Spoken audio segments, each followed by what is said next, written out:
acerca de las 10 vírgenes. Oh, tremendo eso.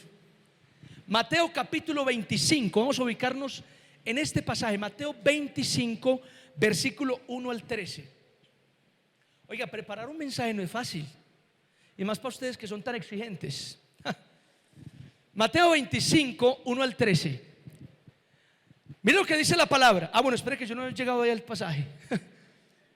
Mateo 25, 1 al 13.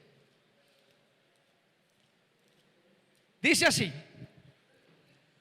Leo a favor de ustedes. Entonces el reino de los cielos será semejante a 10 vírgenes que tomando sus lámparas salieron a recibir al esposo. 5 de ellas, ¿cuántas? 5 de ellas eran prudentes y 5 insensatas. Las insensatas, tomando sus lámparas, no tomaron consigo aceite, mas las prudentes tomaron aceite en sus vasijas juntamente con sus lámparas. Y tardándose el esposo, cabecearon todas y se durmieron. Y a la medianoche se oyó un clamor: aquí viene el esposo, salid a recibirle. Entonces todas aquellas vírgenes se levantaron y arreglaron sus lámparas. Y las insensatas dijeron a las prudentes: dadnos de vuestro aceite, porque nuestras lámparas se apagan. Mas las prudentes respondieron diciendo: para que no nos falte a nosotras y a vosotras, id más bien a los que venden y comprad para vosotras mismas. Pero mientras ellas iban a comprar, vino el esposo, y las que estaban preparadas, ¿estaban cómo? Preparadas, entraron con él a las bodas, y se cerró la puerta. Después vinieron también las otras vírgenes diciendo: Señor, Señor, ábrenos. Mas él respondiendo dijo: de cierto os digo que no os conozco. Velad pues, porque no sabéis el día ni la hora en que el Hijo del Hombre ha de venir. Oren conmigo al Señor. Padre, te damos muchas gracias, Señor, por este tiempo. Dios mío, qué bendición estar aquí, qué bendición estar en este lugar, qué alegría reunirnos con todos nuestros hermanos para cantar, para celebrar tu presencia y sobre todo, Señor, para escuchar tu hermosa palabra que es digna de ser recibida por todos. Gracias, Dios mío. Yo te pido, Padre, que me uses como un instrumento de mucha bendición para toda la iglesia, pero incluso para los que nos ven a través de las redes sociales, Señor. Que este mensaje sea de gran bendición a sus vidas. En el nombre poderoso de Jesús te damos gracias, Señor. Amén y amén. Muy bien, mis amados, yo suelo ponerle títulos a las predicaciones, pero con estas predicaciones de los miércoles, pues no he pensado en ponerle más título que el que tiene. Así que la predicación pasada se llamaba El trigo y la cizaña. Esta se llama Las 10 vírgenes. Ahí está.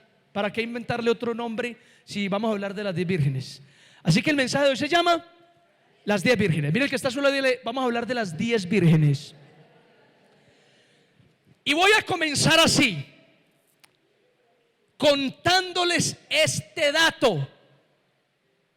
Escuchen lo siguiente, por favor. Año 70 después de Cristo. Año 90 después de Cristo. Año 312 después de Cristo. Año 400. Año 470. Año 500. Año 569. Año 600. Año 666. Año 700. Año 789. Año 832. Año 900. Año 968.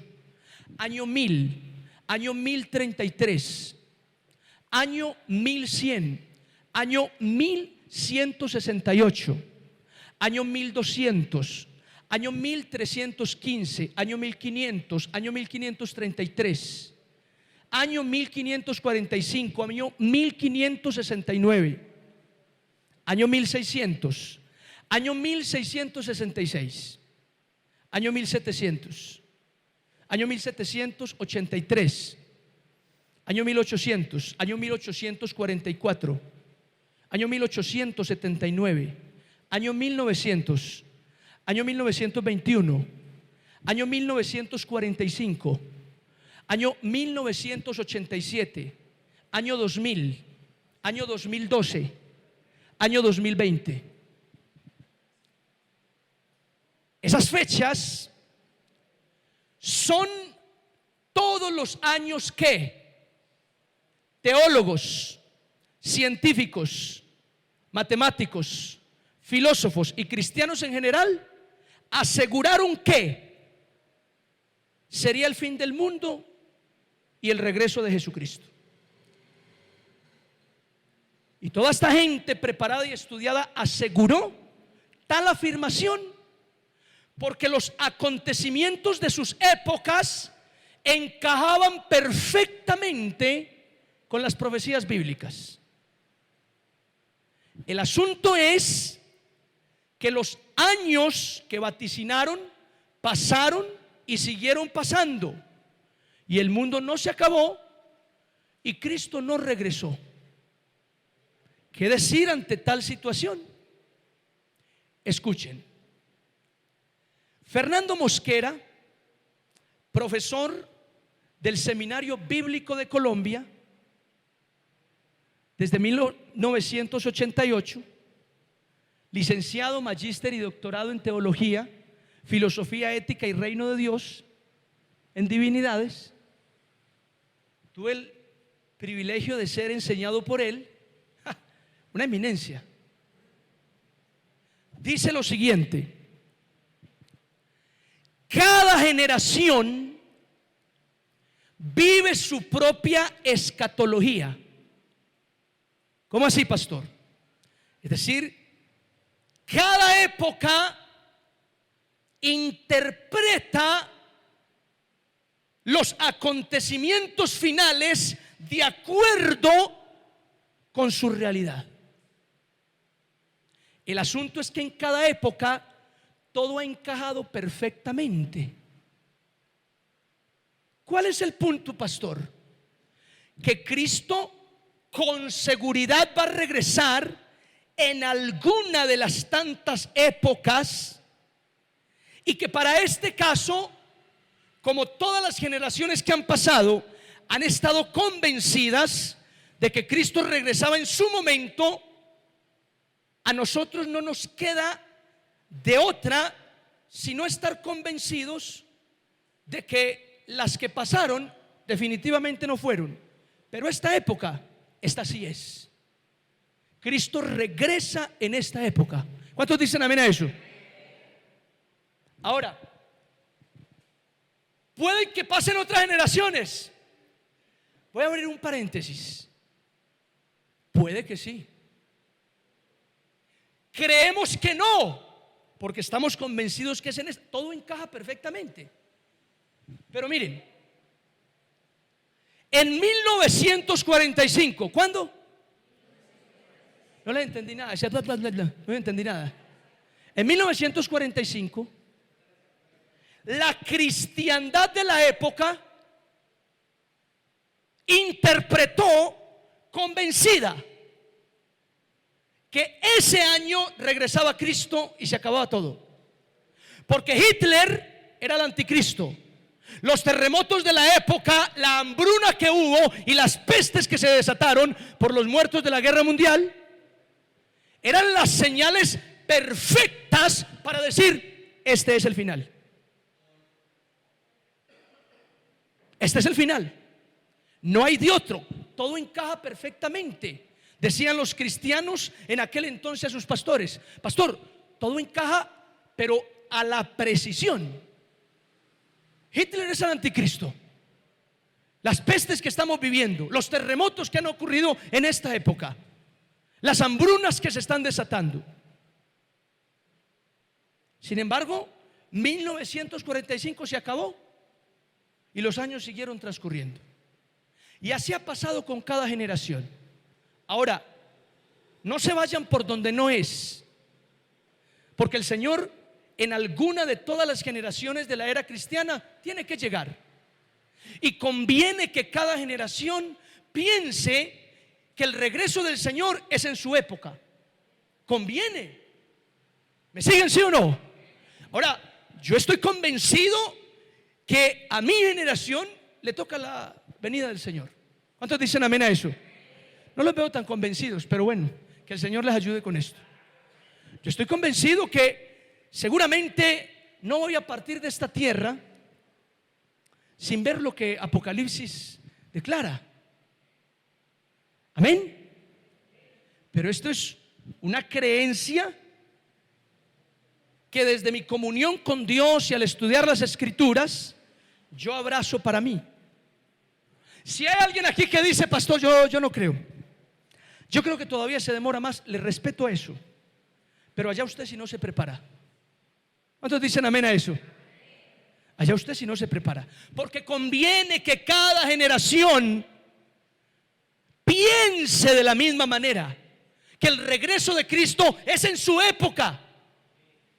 Pastor, y donde por alguna razón no sea en esta época, ¿y qué pierdes con prepararte? ¿Qué pierdes? No pierdes nada. Ahora, en el pasaje que leímos, el Señor Jesús está hablando del reino de los cielos en relación con su regreso, con su segunda venida. Y para ilustrar todo el tema de su regreso, habla de 10 vírgenes. Entonces Jesús dice: el reino de los cielos es semejante a 10 vírgenes que, tomando sus lámparas, salieron a recibir al esposo. Paren ahí. Todavía hay cristianos que creen que las 10 vírgenes se iban a casar con el esposo. No, las 10 vírgenes no son las que se van a casar. Para entender eso, tenemos que retomar la cultura judía, recordar cómo es una boda en Israel. Y dentro de los muchos detalles que existen culturalmente, cuando en Israel una pareja se casa, se va a casar, el novio sale de la casa de su padre de noche cuando el padre le señale. Y con el novio van amigos, conocidos, vecinos y los que se quieran juntar en una procesión. Van con antorchas, van con júbilo. Pero en la casa de la novia, hay 10 vírgenes que también se pueden entender como doncellas, que pueden ser amigas de la novia. Entiendan las 10 vírgenes como la corte de honor que uno ponía cuando se casaba. ¿Lo notan? Se dan cuenta que las 10 vírgenes no son las que se van a casar. Las 10 vírgenes son 10 doncellas que acompañan a la esposa. Pero las 10 vírgenes deben estar fuera de la casa de la novia, esperando a que aparezca el novio a cualquier hora de la noche, con la procesión que trae y el júbilo que trae hasta la casa de la novia. Cuando las vírgenes ven al esposo con sus lámparas encendidas, van a recibirlo y luego entran a la boda, se cierra la puerta y celebran. Ahora Jesús dice que el reino de los cielos es semejante a esas 10 vírgenes. En palabras nuestras, en nuestro contexto, el reino de los cielos es semejante a esa corte de honor, a esas 10 vírgenes que salieron a esperar al esposo. Pero habían 5 prudentes, prevenidas, sabias, y habían 5 insensatas. La versión Dios habla hoy las traduce como estúpidas. Otra versión las traduce como tontas. Las otras 5 vírgenes eran tontas, estúpidas, insensatas. ¿Por qué dice el Señor que eran insensatas? Porque salieron con sus lámparas, pero no empacaron aceite. Salieron seguramente, dicen algunos comentaristas, pensando: el esposo ya llega, no se demora, eso nos dura aquí, lo que tiene la lámpara no nos alcanza. Y el esposo, dice la Biblia, literalmente la parábola, se tardó en llegar. Pasó el tiempo. ¿Cuánto tiempo pasó? Escuchen: año 70, año 90, año 500, año 600, año 1000, año 2000. Se tardó en venir y se durmieron. Pero a medianoche alguien gritó: viene el esposo, salid a recibirlo. Y las vírgenes, las doncellas, se levantan y van a recibirlo con sus lámparas. Pero las insensatas ya ven que su lámpara no alumbra, no está encendida, y la sacuden a ver qué. Pero ya se les acabó el aceite y no llevaron más. Así que le piden a las prudentes: dennos del aceite que ustedes traen. Pero las prudentes, pensándolo bien, dijeron: no. Porque si les damos del que tenemos, nos quedamos nosotras después sin aceite y ustedes también. Más bien vayan y compren. Vea, usted va derecho. Voltea allá a la esquina, baja y en una puerta roja, ahí toca, ahí le venden aceite. Y las 5 tontas se fueron. Pero justo, bendito sea el Señor, justo cuando se fueron a buscar la dirección, vino el esposo, las saludó, ellas contentas entraron con él a la fiesta de bodas, se cerró la puerta y los que quedaron afuera. Más tarde llegaron las insensatas con vasijas de aceite, no una sino 2 cada una. Ahora ahí tenemos aceite de sobra. Tocaron la puerta: Señor, ábrenos. Pero el señor de la fiesta, que es el esposo, ya estaba tan contento en la fiesta, con el vino, con la danza, con la novia, ya no conocía a nadie. Cuando tocó la puerta salió el esposo: no, yo no los conozco, apártense de aquí. Y le cerró la puerta en la cara. Y termina Jesús diciendo: velad. ¿Cómo dice? Velad. Entendamos velad como estén atentos. Entendamos velad como prepárense. Entendamos velad como sean vigilantes. Entendamos velad como estén con los 5 sentidos. ¿Cuántos dicen amén a eso?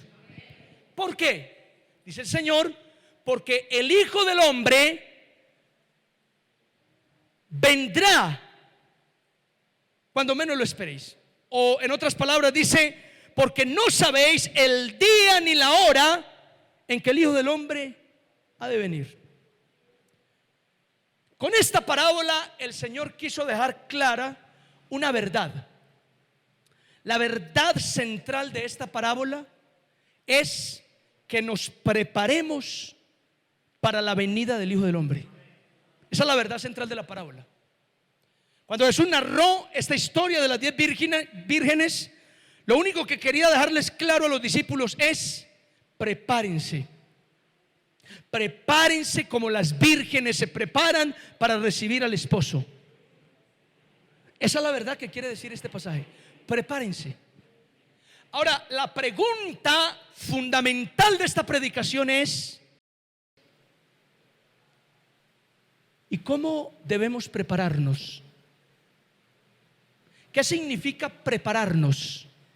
¿Qué es eso? ¿Usted está preparado? Si el Señor apareciera esta semana, ¿la preparación que usted tiene basta?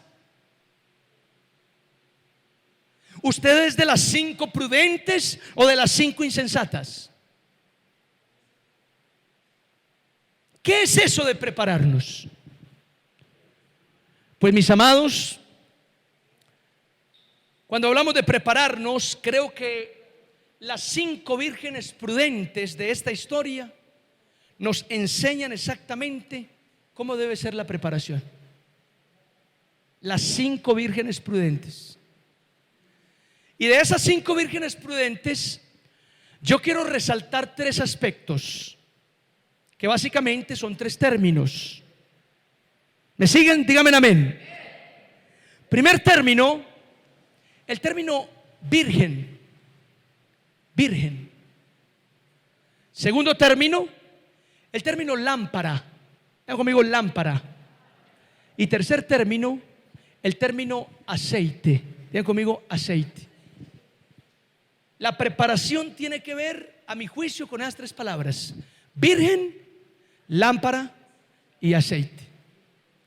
Las 5 vírgenes prudentes son el claro ejemplo de cómo prepararnos para la venida del esposo, para la venida del Señor. Y en esos 3 términos yo quiero que usted se concentre conmigo: virgen, lámpara y aceite. Comencemos con el término virgen, que entre otras cosas el hebreo también la traduce como joven, o en este caso específicamente doncella. Para los judíos, la mujer virgen, la doncella jovencita, es sinónimo de pureza, que no ha sido corrompida ni manchada. Hay inocencia en la virgen, en la doncella. Algunos comentaristas y teólogos relacionan la inocencia, la pureza, con santidad. Con santidad. Y eso concuerda con la preparación que debemos tener para la segunda venida del Señor. ¿Qué, pastor? La santidad.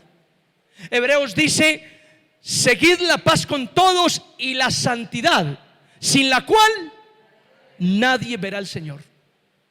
Así que la palabra virgen nos evoca el término santidad, nos transporta a pensar en la santidad. Mis amados, la santidad, principio fundamental que nos prepara para el encuentro con el Señor en su regreso. ¿Cuántos dicen amén a esto? ¿Cuántos dicen amén a esto? Mira, el que está a su lado, dígale: usted tiene que vivir en santidad.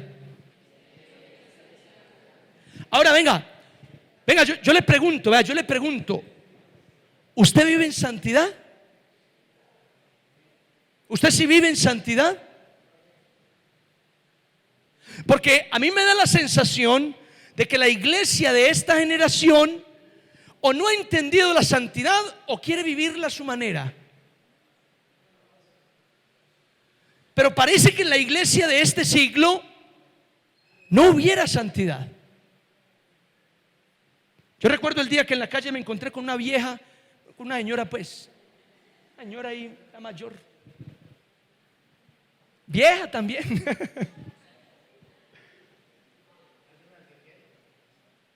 Y me saludó y me daba con el dedo así en el pecho, como señalándome. Me dijo: pastor, usted me cae muy bien, pero yo a su iglesia no voy. Yo a su iglesia no voy porque en su iglesia hay un montón de hipócritas. En su iglesia hay gente que, Ave María, así, con un desprecio. Y como yo siempre saco la cara por la iglesia, así usted la embarre, porque aunque usted la embarre, yo saco la cara por usted. O sea, el cachetazo me lo aguanto yo. Entonces yo siempre saco la cara por la iglesia. Yo saqué como el sarcasmo que a veces tengo.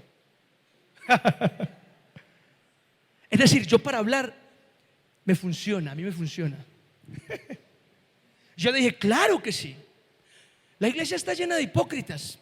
Hay espacio para uno más, bienvenida. Yo le dije: mire, la iglesia es un hospital de enfermos, no es un museo de santos. Yo le hablaba todo eso. Y al final defendí la iglesia y la señora se fue. Pero después de que defendí la iglesia delante de ella y me quedé solo, para mis adentros me pregunté: Señor, ¿será que nosotros somos una iglesia mundana?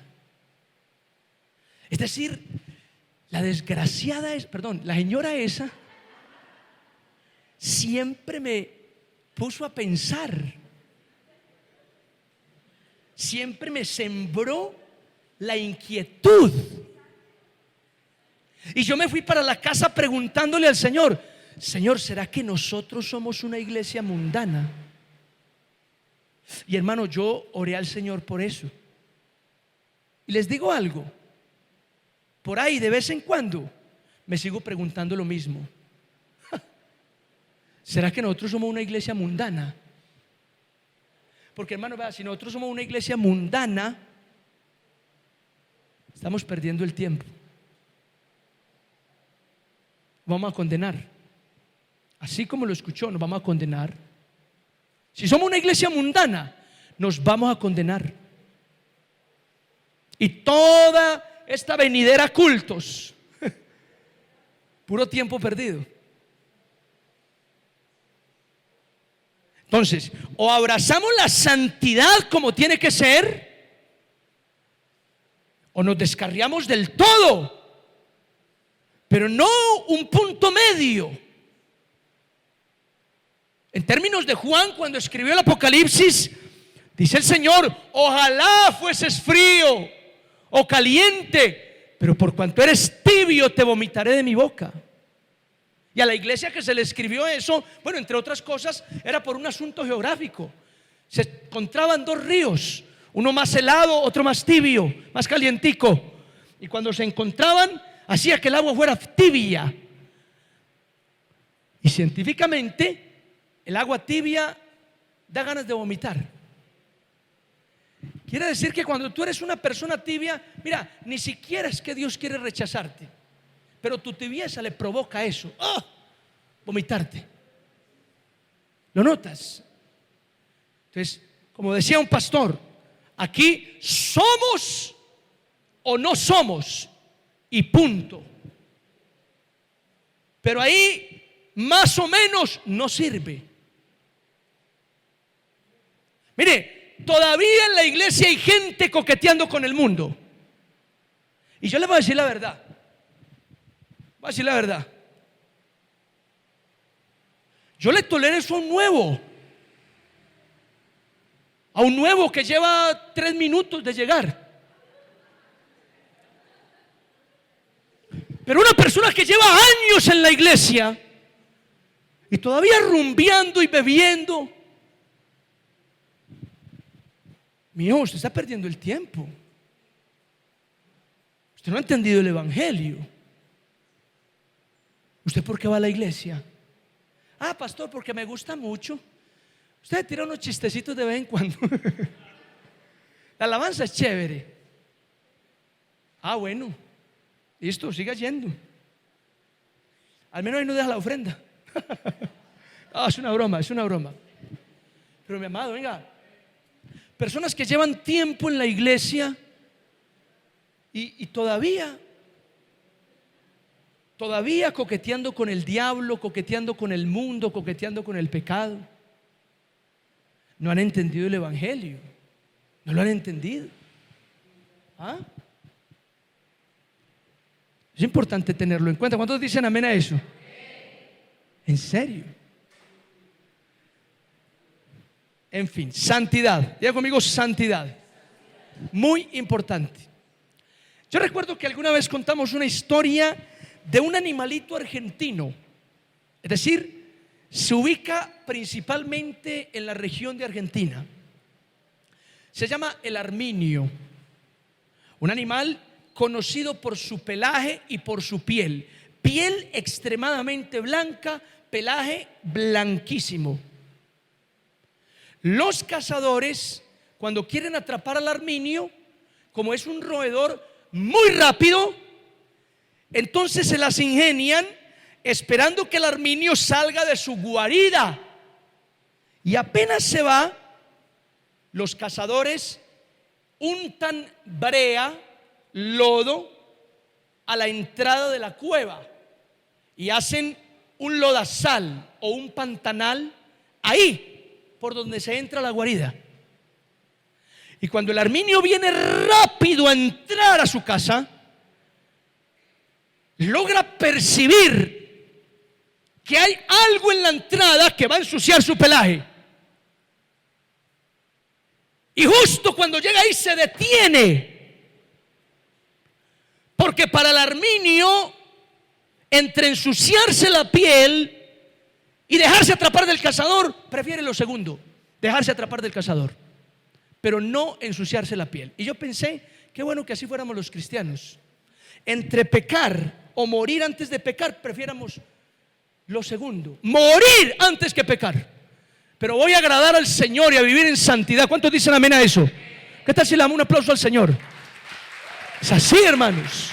Santidad. Mire, yo no soy el tipo más santo. Yo no soy el tipo más santo. Yo tengo luchas. Porque yo soy iba a decir adolescente, pero soy un muchacho. Yo soy un muchacho todavía, con aires de adolescente. Yo soy un muchacho, yo soy un pollo. ¿Ven? Soy un joven que todavía lucha con pasiones, deseos carnales, tentaciones. Claro que sí.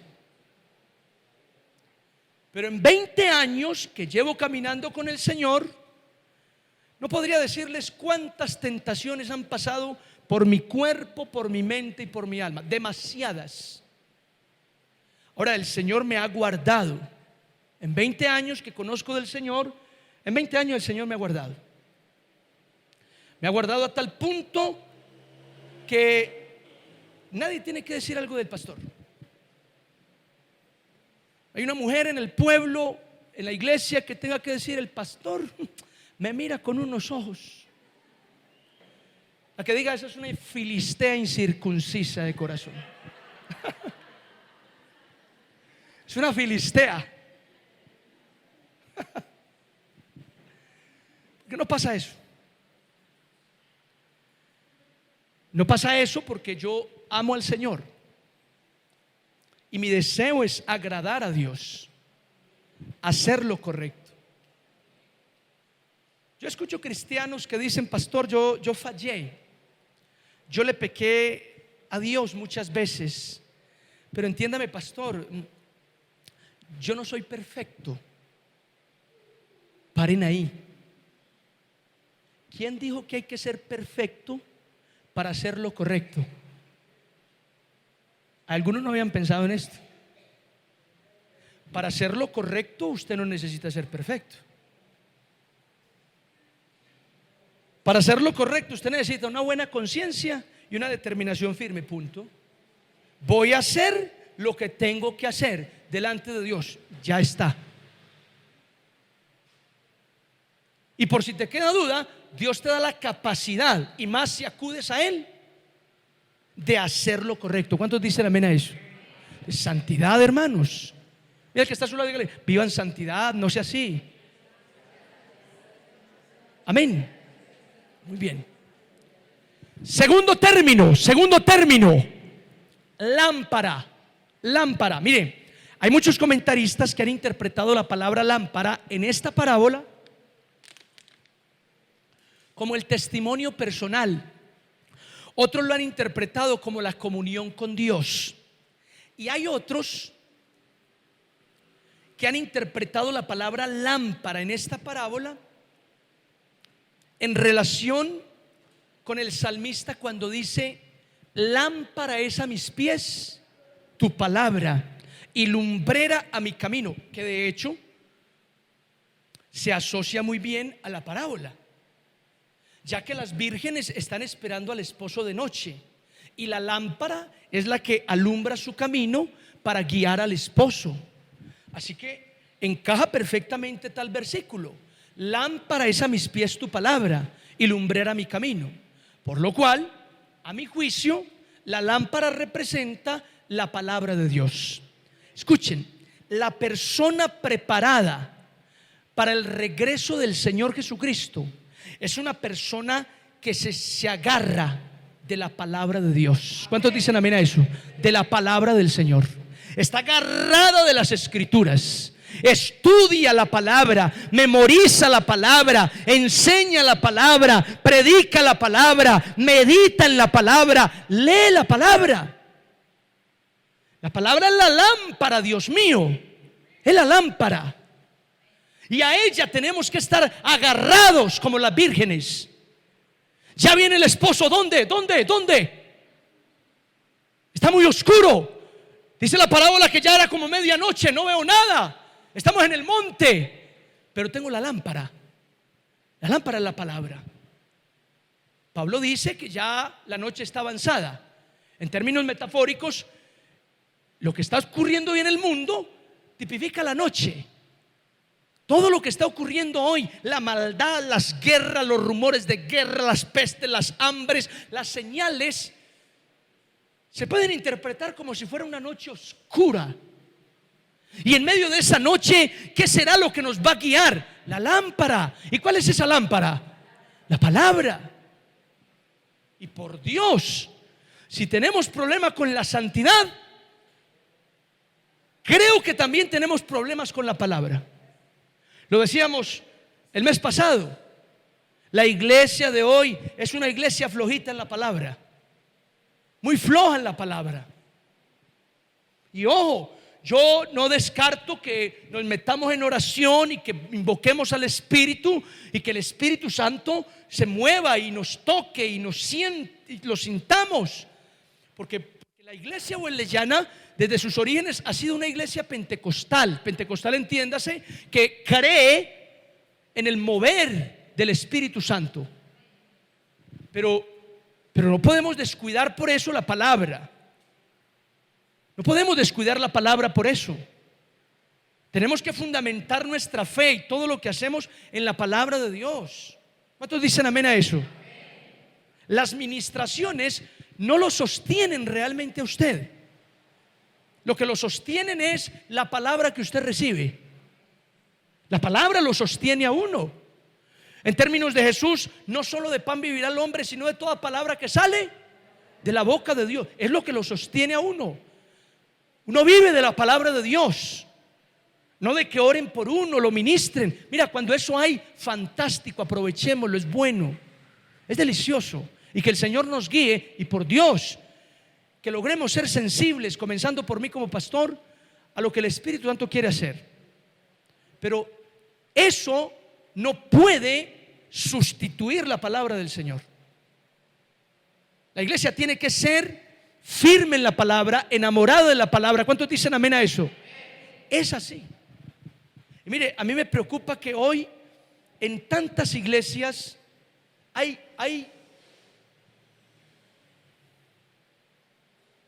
palabras tan suaves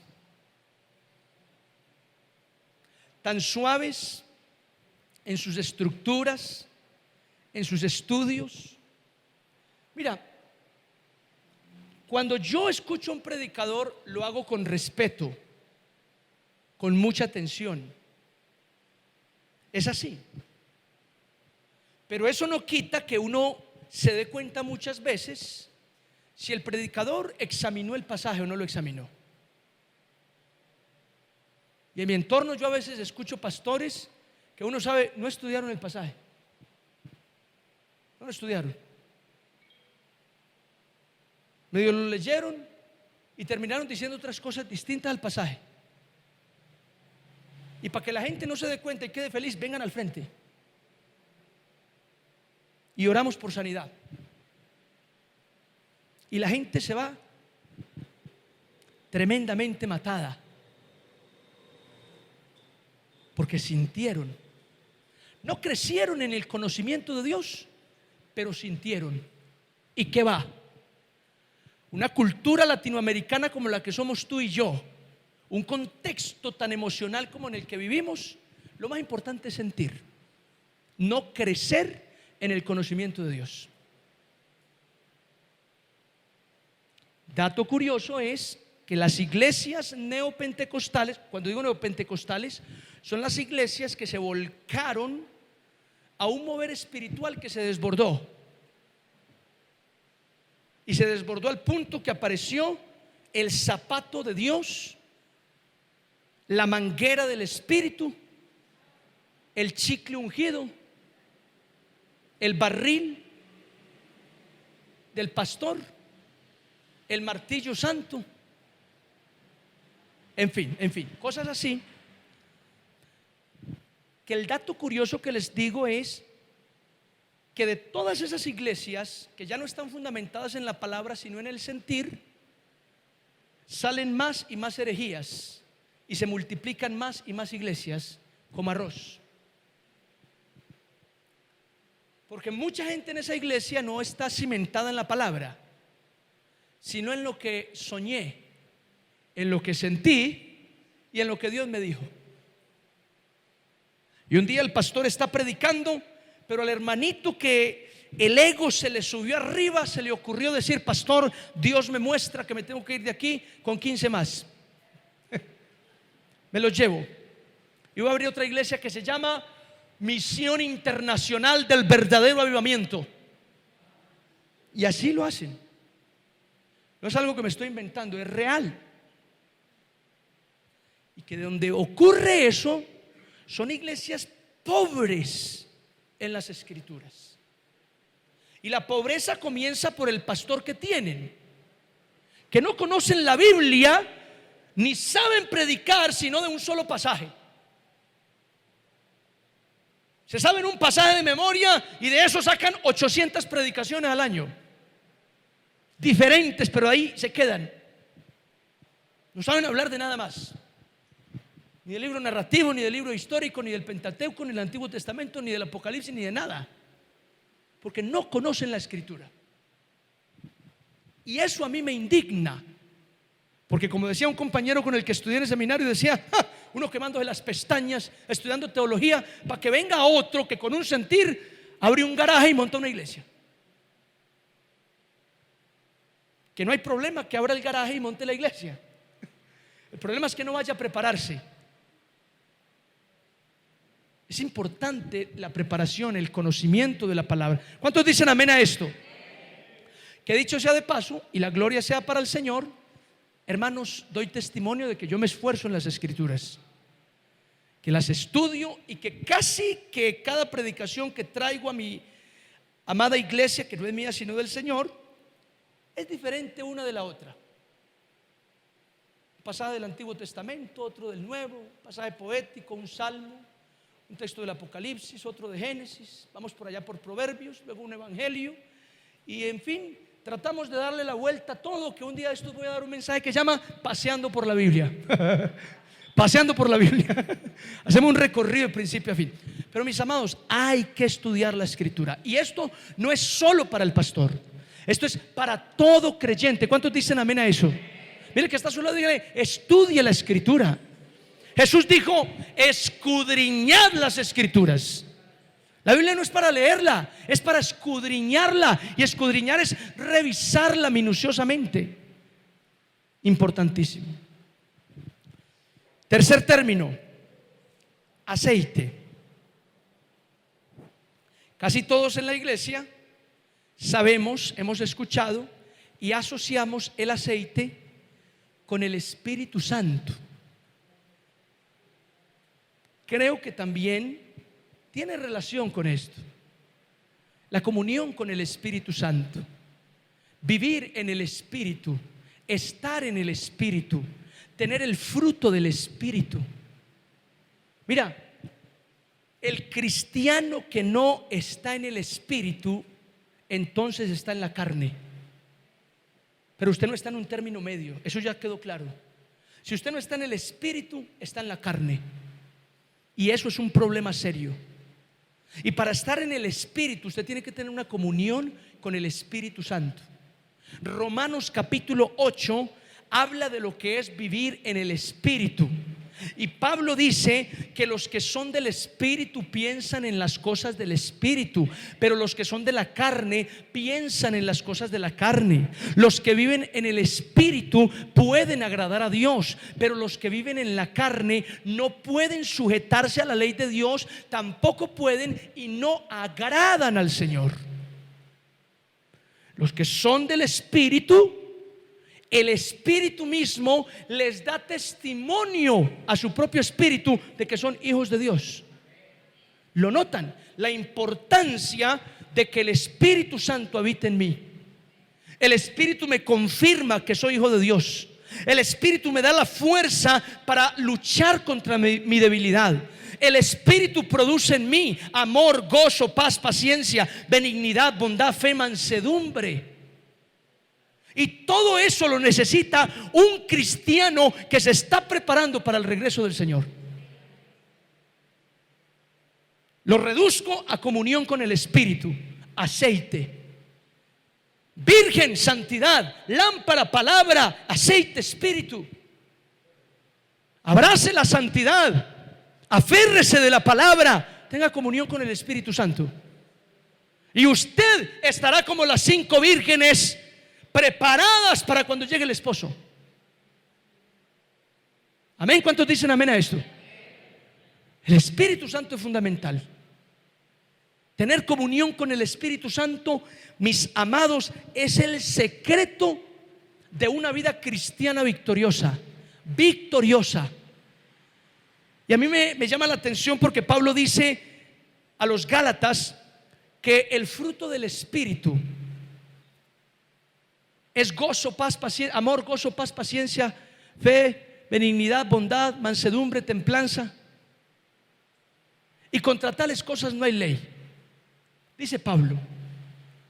Y lo que está enseñando Pablo ahí es que cuando tú tienes una relación con el Espíritu Santo, en ti brotan esas virtudes.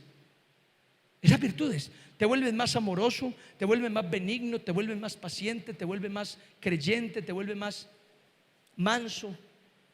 Te vuelves así. Oiga, y eso es verídico, hermanos. Vea usted un creyente que está descuidando su comunión con Dios. Analice usted una mujer que está descuidando su relación con el Espíritu Santo.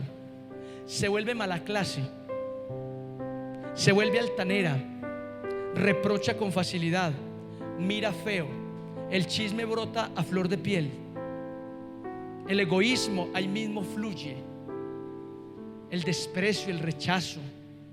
¿Por qué? Porque cuando usted descuida su comunión con el Espíritu, ya el fruto del Espíritu no germina, sino que ahora está la carne, la carnalidad llena de egoísmo, de rencor, de resentimiento, de rabia, de ira, está tomando fuerza. ¿Me siguen, sí o no? Esas son claves que Dios nos enseña. Cuando yo hablo con matrimonios en la iglesia o personas en la congregación que vienen semana tras semana de pelea en pelea, de grito en grito, de plato contra la pared,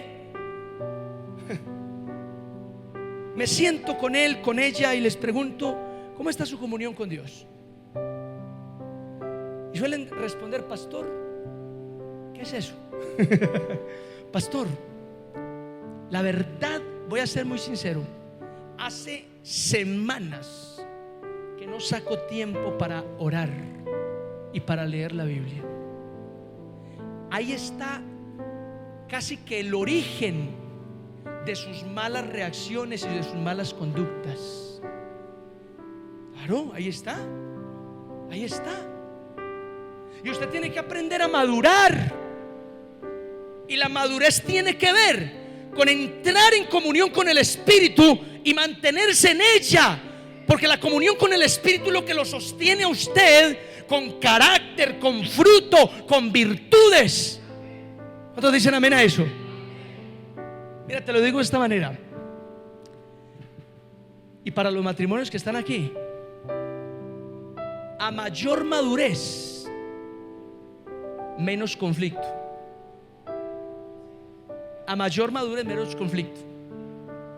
Es en serio. Entre usted más maduro espiritualmente sea, menos pelea, menos reprocha, maneja la ira con más facilidad. Entre más maduro sea espiritualmente. Y ojo, pelados, porque la madurez no tiene que ver con canas. No, la madurez es algo espiritual. Es como la sabiduría. La sabiduría no tiene que ver con canas. Hay gente que cree que las canas son sinónimo de sabiduría. No, yo conozco viejitos que son torpes. Perdónenme la expresión tan escueta, son torpes. No son sabios.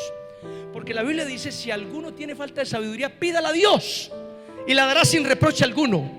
Es decir, cualquiera de nosotros podemos pedir sabiduría. La sabiduría es algo espiritual.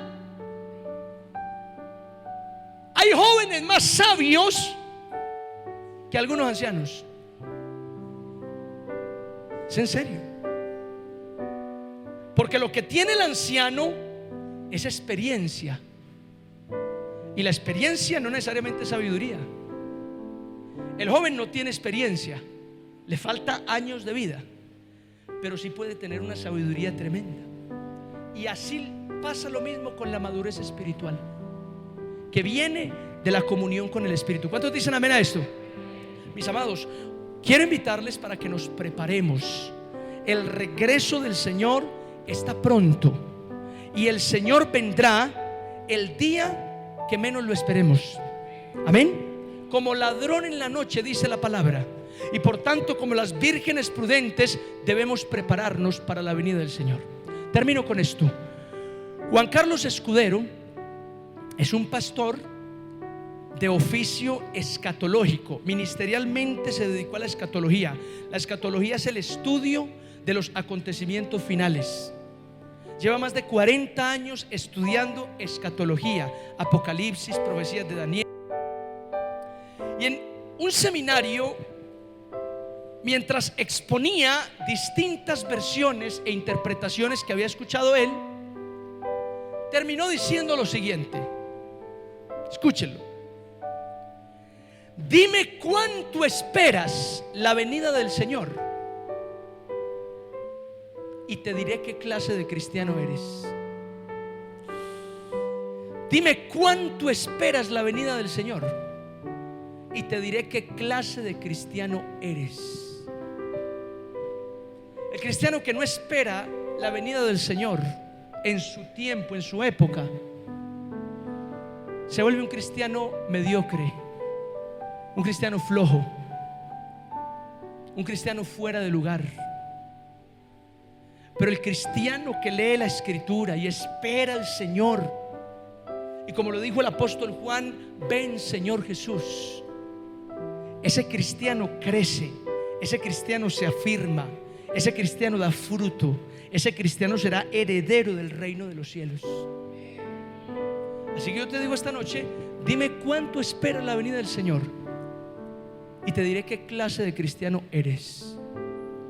Si hay alguien aquí esta noche que me dice: ay, pastor, yo ni había pensado en eso, yo no estoy esperando a nadie. Mírame acá. Terrible. Eres un cristiano terrible. Cristiano terrible, malo. Mal cristiano. Cada generación debe pensar así. Y si nos toca en esta generación como lo creemos, amén. Ven Señor Jesús. Si por algún detalle que se nos escape viniera en otra generación, no importa. Morimos preparados, y preparados heredamos el reino de los cielos. Cierra tus ojos un momento y oramos al Señor. Padre,